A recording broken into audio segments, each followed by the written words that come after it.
You want to help me and film? I will film a video or not? Okay, Mommy. Assalamualaikum. Walaikum.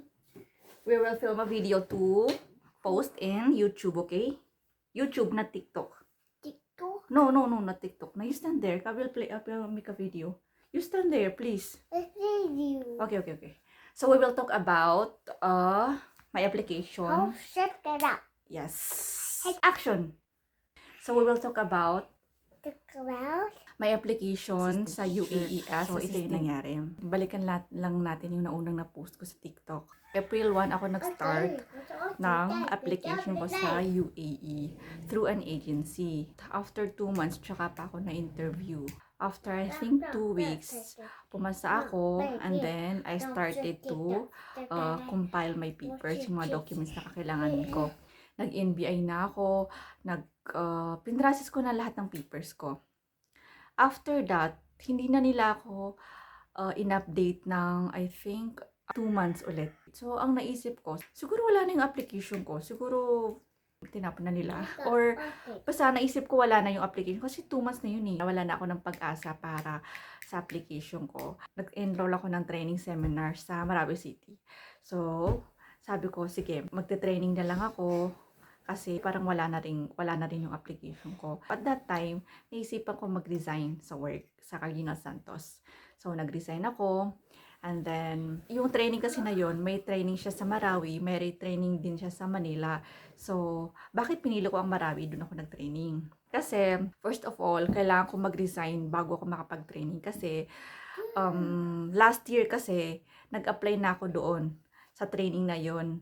At hindi nila ako in-approve na din na yung application ko kasi may work pa kasi ako noon. So, hindi magtutugma yung work ko at saka yung classes dun sa training. So, na din na yung application ko.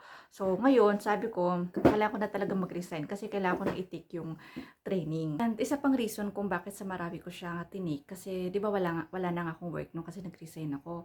So, pag wala akong work, wala akong income. So, paano ako magsistay sa Manila kung walang magsusupport sa akin, wala akong pera? Alangan namang yung ipon ko is gamitin ko na lang pang dorm or kakainin ko everyday. 2 months pa naman yung i-training. So, wala naman siyang bayad, pero yung everyday transportation and yung pagkain. At saka yun renta sa bahay. So, sabi ko, pag nag-training ako sa Marawi, at least, first is makakasama ko sina ina kasi parang 6 months na ako nasa Manila noon. So, sabi ko makakasama ko sila, syempre bakasyon, and then medyo makakatipid pa ako kasi wala akong binabayarang renta, and then konti lang yung cost of living dito sa Marawi kasi 'di ba hindi naman tayo pasosyal na kailangan bibili ng Jollibee, bibili ng ganito, 'di ba? Diyan nga lang sa Bakuran pwedeng pumitas ka ng kamatis, tas itlog, prituhin mo. Yung mas madaling buhay sa Marawi.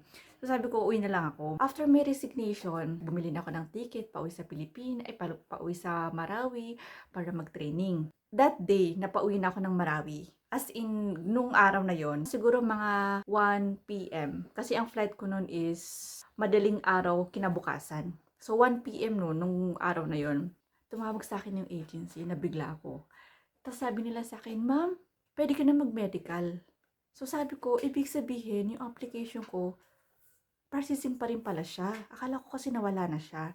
So, paano ako magme-medical? Kung magte-training ako, ibig sabihin, kapag nag-medical ka kasi, more or less, mga after 3 months, makaka-flight ka na. Yun ang pagkakaalam ko kasi nag-Saudi na din ako dati. So, yun ang pagkakatanda ko. So, sabi ko, pag nag-medical ako, edi ibig sabihin nun, hindi ako makapag-training kasi baka yung training kasi 2 months. So sabi ko baka hindi ko matapos yung training. Nag-resign pa naman ako para lang doon. So, litong-lito ako. Grabe yung ko, sabi ko, shit, bakit ngayon pa? Bakit hindi pa sila nag-chat sa akin noong hindi pa ako nakaka-enroll sa training? Sabi ko, paano ako makakapag-medical? Ipauwi na ako ng Marawi. Sabi na, kailan? Sabi ko, today. Mamaya, madaling araw pa uwi na ako doon.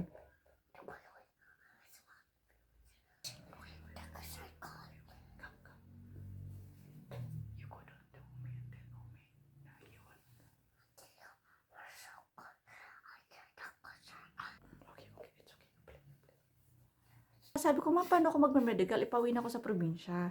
Sabi niya, ma'am, sabi yung probinsya nyo. Sabi ko, sa Marawi. Tapos sabi niya, ay sige, okay lang yan kasi may branch kami sa Cagayan de Oro, sa CDO. So sabi ko, ay sige.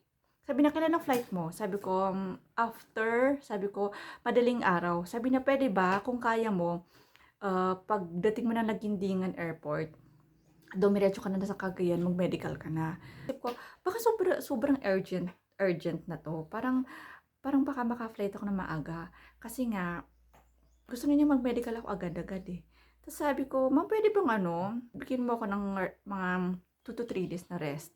Tapos mag-medical na ako. Sabi niya, oh sige. So, edi nag-start na yung training ko. Medyo binaliwala ko yung agency, yung application ko. Kasi wala naman akong nilabas na bayad na pera. So, hindi ako masyadong nag-aalangan if mawala siya or hindi. Siguro after 2 weeks ko sa training, tumawag sa akin yung agency. Sabi ng agent, ma'am, hindi ka nag-medical. Kanina pa tawag na tawag sa akin ng agency ng Manila kung kailan ka mag-medical.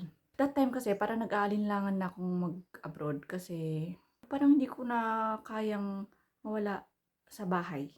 Yun ang totoong reason. So, sabi ko, sige ma'am, next week kasi pag-isipan ko pa siya.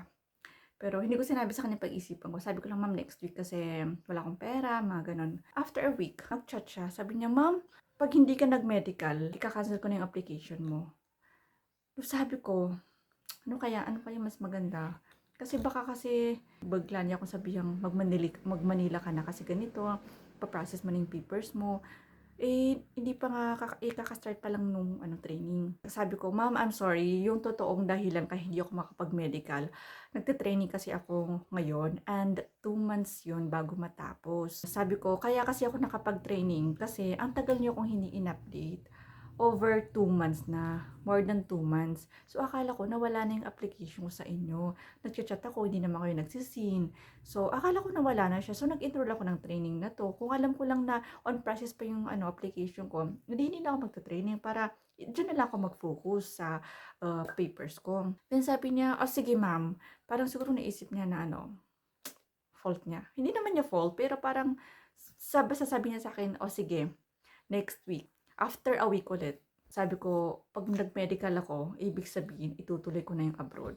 Kasi mahal yung medical, 5,000. Hindi naman, isang tingin mo lang, na dyan lang yung 5,000. So sabi ko, it means, pag nag-medical ako, itutuloy ko na talaga siya. Sabi ko, sige, mag-medical na ako. Kaya ko to. Tatapusin ko na yung training ko while I'm processing my papers. After, I think, 4 days, sinabihan na ako na okay na yung medical ko. Parang fit to work na. Pag nag-fit to work ka kasi, tuloy-tuloy na yun. Panigurado, makaka-flight ka na. After nung ma-fit to work ako sa medical, sabi niya sa akin, ma'am, kailangan mo nang magbayad ng placement fee na half lang. Kasi, ipaprocess ko na yung visa mo. Mommy, kapag So, sabi ko, oh my God. Pagka nagka-visa ako, panigurado, hindi yan aabot ng 1 month, makaka-flight ako. Inshallah. Dinilay ko na naman siya ulit. Kasi nga, gusto kong matapos muna yung training. Nung magbabayad na ako, nagdalawang isip na naman ako. Kasi sabi ko sa isip ko ulit, pag nagbayad ako ng placement fee, ibig sabihin, panigurado, 100% kailangan ko na mag-flight. Hindi ko na pwedeng gawin or dahilan yung namimiss ko si ina, hindi ko na kayang iwanan sila, or gusto ko na lang mag-apply ng Manila, or gusto ko na lang i-pursue itong training and yung review and then mag-take na exam. Sabi ko kasi mahal yung placement, hindi ko na kayang sayangin yun kasi ipangungutang ko pa yun. And then, siguro 2 days before ako magbayad ng placement fee, lagi ko na nanaginip na parang hindi ko kayang umalis dito sa Marawi. Hindi ko kayang iwanan sa Kina. Yun ang main reason ko na ngayon. Hindi na siya yung parang dito na lang ako mag-for good kasi nakapag-try na ako mag-work dito sa Philippines. Hindi na. Ang reason ko na is yung talagang family. Parang dati, sobrang confident ako at sobrang, yung parang hindi ako nababahala na iwanan sila. Pero ngayon, siguro dahil sa tumatanda na tayo, kaya parang lagi akong nasasad. Yes, takolay. Siguro it's my calling talaga eh. Kasi nagtahajud ako, and then I pray na sana ito na yung desisyon na okay, na maganda sa akin. And then, nagbayad ako ng half. After ko magbayad ng half, nag-message sa akin yung pinsan ko. Sabi niya sa akin, magpasa ka ng application dito. Sabi ko, ano yun? Sabi niya, teacher. Sabi ko, saan? Sabi niya, sa Macca. Oh my God! Grabe yung reaction ko kasi kung kailan ako nagbayad na. Tsaka ko pa nakita yung chat ng pinsan ko na may opening sa Macca for teachers, preschool teachers. Siyempre Macca yun eh. Sino ba naman ang ayaw sa Macca? So sabi ko, oh my God. Siguro kung yung abot lang sa 5,000 Amerika, siguro kaya ko pa siyang ilitkom. Pero nagbayad ako ng half payment. Grabe yung disappointment ko. Sabi ko, bakit? Bakit kung kailan nagbayad ako, bakit hindi ko siya nakita ng maaga? Wala na akong choice. After ko magbigay nung half ng placement fee, pinrasis na nila yung visa ko. And then, so I think after 2 weeks, nakuha ko yung visa ko. Alhamdulillah, Rabbil Alamin. Alhamdulillah. And then ngayon, pinaprocess nila is yung ticket ko kung kailan yung flight ko. Inshallah. So, sana makuha ko na yung CAF ko at ma-apostle ko na siya, ma-attestation ko na siya para matapos yung, yun lang kasi ang pinoproblema ko ngayon. So, pag okay na yon, okay na, antay ko na lang is yung ticket. Nandito pa rin ako sa Marawi para antayin yung ticket. Ang kagandahan lang nito, itong in-applyan ko, is kahit once, nagpunta na pala ako dun. Pero once lang ako nagpunta ng agency.